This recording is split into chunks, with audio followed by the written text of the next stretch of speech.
unfortunate बे एबसु आरो अन्य सोसाइटि संगठनफ्रा जुदि गथ'फोरखौ इन्स्टिगेट खालामनानै UN एकाडेमी इउनिभार्सिटी नि गथ'फोरखौ जुदि इन्स्टिगेट खालामनानै भेरि माइनर गथ'फोरखौ इन्स्टिगेट खालामनानै जायहा गावनि सायाव खाबु गैया बे बैसोनि गथ'फोर बे गथ'फोरखौ इन्स्टिगेट खालामनानै जुदि अबेबा संगठनफ्रा आं मेनसन खालामबाय एबसुनि प्रेसिडेन्टआ बेहायनो अभारफन खालामनानै होनदों बेबादि खालामनो नाङा थांफिनदो होननानै बुंहरदों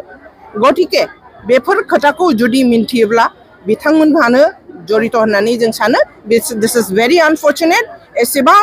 बर' जातिनि सेनस्रि जानानै बर' गथ'फोरजों बर'नि फसंथाइखौ बेबादि जाथाय खालामहोनाया बिराद आनफर्चुनेट जादों बहुत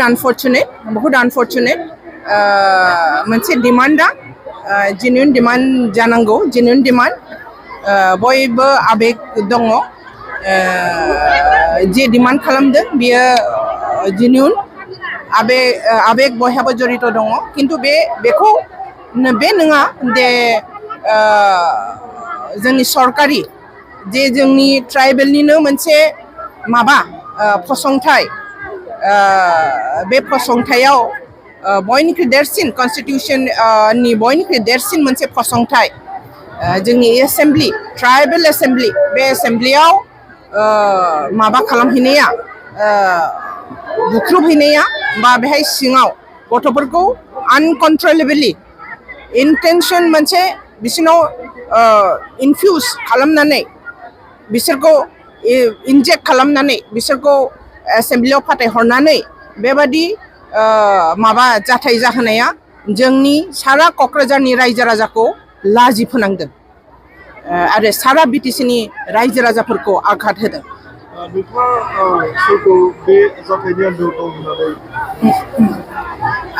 बाहायथ' जों जा नुनो मोनदों बे इन्सिडेन्ट एरियायाव जे धरननि खोथा बाथ्रा होनदों आरो जे धरननि माबाखौ खालामदों डिसिप्लिनखौ खालामहरहोदों अभार फनजों एबसुनि प्रेसिडेन्ट सोरबा दिपेन बर'आनोमोन ना अयनानोमोन फननि जरियते गथ'फोरखौ मुभ आउट जानो थिननायाव जिहेतु गथ'फ्रा लासैनो एंगारनानै थांदों बे फनखौ जों नायनांगोन आनफर्चुनेट बे एबसु आरो अन्य सोसाइटि संगठनफ्रा जुदि गथ'फोरखौ इन्स्टिगेट खालामनानै UN एकाडेमी इउनिभार्सिटी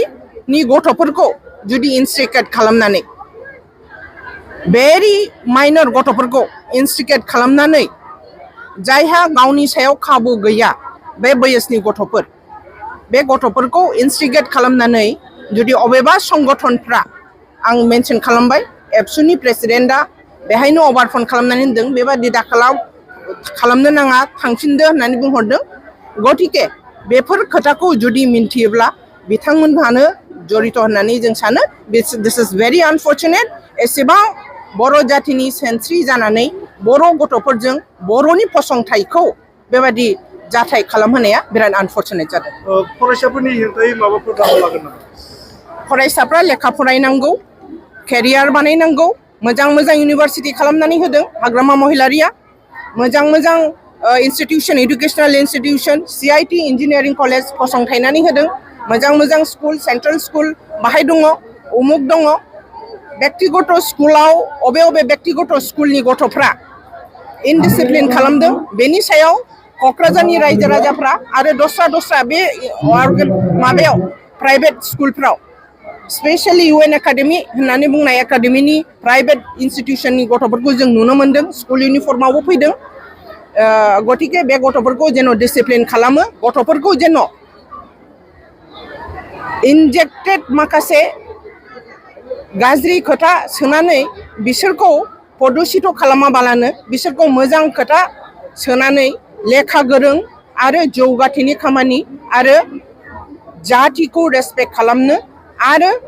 फसंथाइखौ जोंनि सिनायथिखौ रैखा खालामनो थाखाय बिसोरखौ